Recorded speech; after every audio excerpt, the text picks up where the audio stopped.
Değerli katılımcılar, kıymetli misafirler, Kırgızistan Türkiye Manas Üniversitesi ve Türk Dili Konuşan Ülkeler Parlamenter Asamblesi tarafından düzenlenen Türk Dünyası'nın Dünü, Bugünü ve Geleceği konulu sempozyuma hoş geldiniz. Bu etkinliğin aramızdaki güçlü bağları tahkim etmesini, Türk dünyası açısından hayırlar getirmesini temenni ediyorum. Tarih sahnesine çıktığı günden itibaren nice devletler kurmuş, bağımsızlığı karakterinin asli unsuru haline getirmiş, çağ açıp çağ kapatmış aziz Türk milletinin evlatları olmaktan gurur duyuyoruz. Şan ve şeref dolu tarihimizin en önemli dönüm noktalarının 100. yıl dönümünü 2021 yılında hep beraber idrak ediyoruz. Bu vesileyle milli şairimiz Mehmet Akif Ersoy ile birlikte bağımsızlığımızın kazanılması ve muhafaza edilmesi için şehit veya gazi olan ecdadımızı ve evlatlarımızı minnetle yad ediyorum.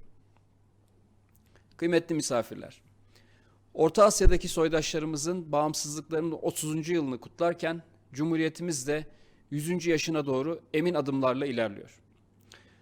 Ancak İstiklal davasını geçmişte kalmış, tarihi bir mesele olarak tahayyül etmek özgürlüğümüze yönelik en ciddi tehdittir.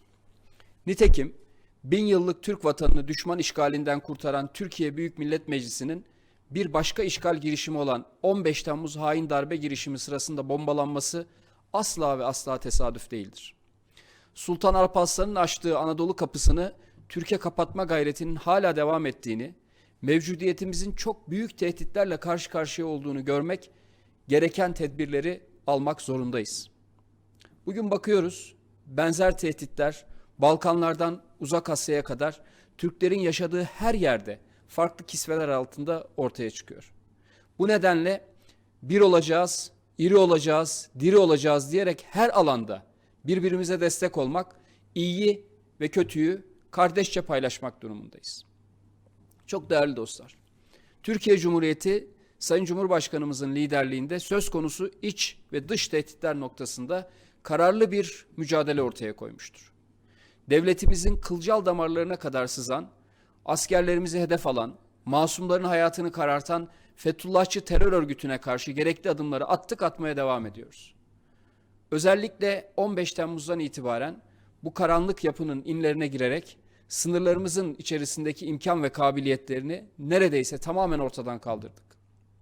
Yurt dışına kaçan üst düzey sorumluların gittikleri yerlerde yeni komplolar kurmamaları ve adalete teslim edilmeleri için gerekli adımları da atıyoruz.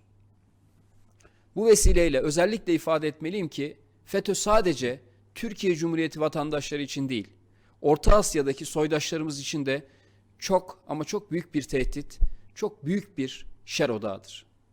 Bu nedenle Türkiye Cumhuriyetlerde FETÖ hakkında farkındalık oluşturulmasını önemsiyoruz. Gençlerin bu Türk ve İslam düşmanlarının ağına düşmemesi için Kırgızistan başta olmak üzere ilgili ülkelerle yakın işbirliğimizi sürdürüyoruz. Kuşkusuz Kırgızistan Türkiye Manas Üniversitesi bu ortak mücadelenin en önemli unsurlarından, araçlarından biridir. Değerli kardeşlerim, 83 milyon vatandaşımızın tamamını tehdit eden, bugüne kadar on binlerce masum insanımızı şehit eden PKK terör örgütüyle mücadelemiz de kararlılıkla devam etmektedir. Son yıllarda bilhassa ordumuza ve kolluk kuvvetlerimize sızan FETÖ unsurlarının temizlenmesiyle teröristleri çok büyük ölçüde sınırlarımızın dışına atmış bulunuyoruz. Bu kazanım kuşkusuz Sayın Cumhurbaşkanımızın güçlü liderliği ve Cumhurbaşkanlığı hükümet sistemine geçişin tamamlanması sayesinde mümkün olmuştur. Bölücü terör örgütüne karşı meşru mücadelemizi Suriye ve Irak'ın kuzeyinde tek bir terörist kalmayana kadar sürdüreceğiz. Yalnızca Türkiye'nin değil, komşularımızın da toprak bütünlüğünü hedef alan bu yılanın başını ezeceğiz. Suriye ve Irak'ta icra edilen terörle mücadele faaliyetlerine PKK teröründen muzdarip olan yerel unsurların verdiği güçlü destek de tezlerimizin haklılığını ortaya koyuyor. Bir diğer mücadelemiz ise Doğu Akdeniz'de Türk milletini Antalya Körfezi'ne hapsetmeyi amaçlayan uluslararası oyunu bozma mücadelesidir. Mabedimizin göğsüne uzanan namahrem elini kırıyoruz. 100 yıl sonra yeniden peydah olan bu Haçlı zihniyetini bertaraf ediyoruz.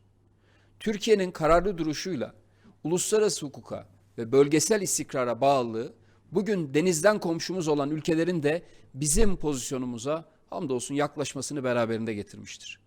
Bölgedeki enerji kaynaklarının Kıbrıs Türkleri başta olmak üzere bölgenin tüm unsurlarının ortak serveti olduğunu altını çizerek tekrar tekrar ifade ediyoruz. Bu kaynağın çatışmanın değil, barışın yakıtı olması için çalışmaya devam ediyoruz.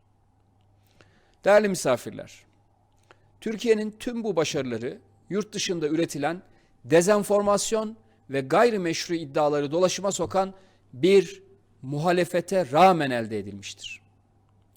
Yurtta sulh, cihanda sulh ifadesinden aman ağzımızın tadı bozulmasın diye dış politika yapmayı anlayan, gerçeklerden tamamen kopuk bir kafayla mücadele ediyoruz. Libya'da ne işimiz var diyenleri, sırtımızı YPG'ye yaslıyoruz diyenlerle bir araya getiren şer ittifakına rağmen milli çıkarlarımızın gereğini yapıyoruz. Değerli misafirler, gerçekten Allah Türk milletini PKK tehdit değildir diyen, İstiklal Marşımızı ırkçı bir dayatma diye aşağılayan bu zihniyetten muhafaza eylesin. Türkiye Cumhuriyeti, Sayın Cumhurbaşkanımızın liderliğinde olağanüstü baskılara rağmen doğru yoldan sapmamıştır, sırat-ı müstakim üzere olmuştur.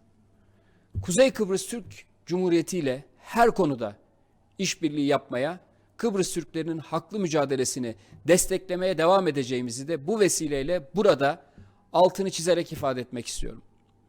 Geçtiğimiz yüzyılda şiddetle bitirilmeye çalışılan adadaki Türk varlığının bugün çözüm adı altında kıskaca alınmasına razı olamayız.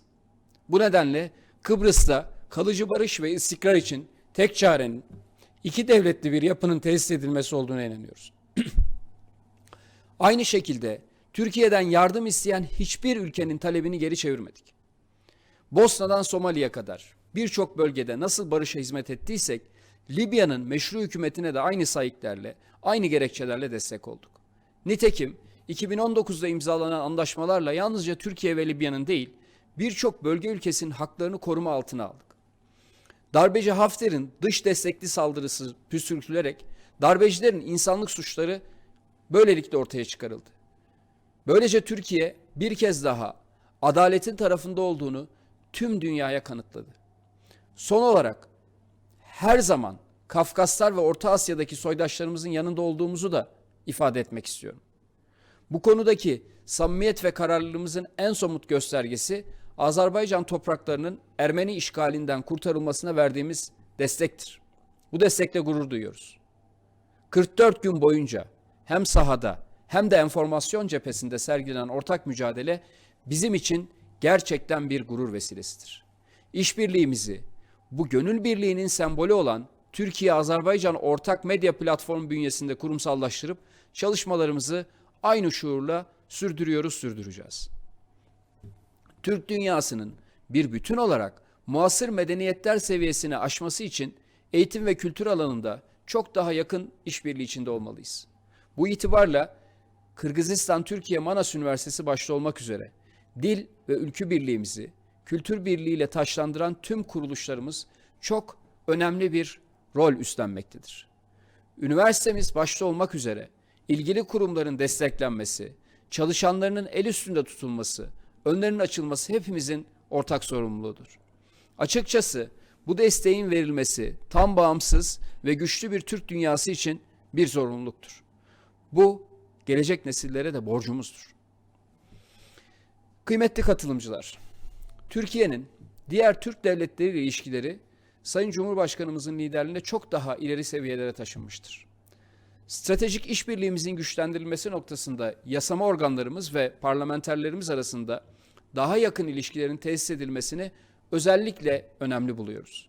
Kuşkusuz milli iradenin tecelligahı olan meclislerimizin katkılarıyla vatandaşlarımız arasındaki bağlar tahkim edilecek, liderlerimizin dostluk ve dayanışması ilişkilerimizin tüm boyutlarına yansıyacaktır.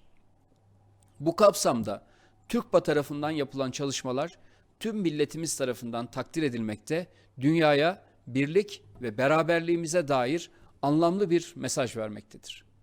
Bu vesileyle kendilerine bu sempozyuma verdikleri kıymetli destek için teşekkür ediyorum. Değerli konuklar, kıymetli misafirler, Sözlerimi sonlandırırken bu önemli etkinlikte İstiklal Marşımızın kabulünün 100. yıl dönümü vesilesiyle bağımsızlık şairimiz Mehmet Akif Ersoy'un yad edilmesinden büyük bir mutluluk duyuyorum. Vatan, bayrak ve özgürlük aşkıyla ilmek ilmek dokunan milli marşımız Anadolu'nun düşman işgali altında olduğu o günlerde Hamdullah Subhi Bey tarafından mecliste okunmuştu. O dönemde vatanımızı işgal edenler, kim bilir belki de milletimizin çelik iradesini yeterince takdir edememişti. Neticede milletimizin olağanüstü gayretiyle, şehitlerimizin kanıyla Türk'ün tarihten silinmesine engel olduk. Topraklarımızı paylaşmaya kalkanlarsa ya mezara gittiler ya da evlerine döndüler. Bugün milletimize meydan okuyanlar, Türk'ün küllerinden doğduğu İstiklal Savaşı'nı da soydaşlarımızın bağımsızlıklarını kazandıkları o günleri de iyi hatırlamalı. Tarihten gereken dersleri çıkararak aynı hataları yapmaktan imtina etmelidir. Sizlere kıymetli misafirler katılımlarınız için bir kere daha teşekkür ediyorum. Sizleri Allah'a emanet ediyorum. Kalın sağlıcakla diyorum.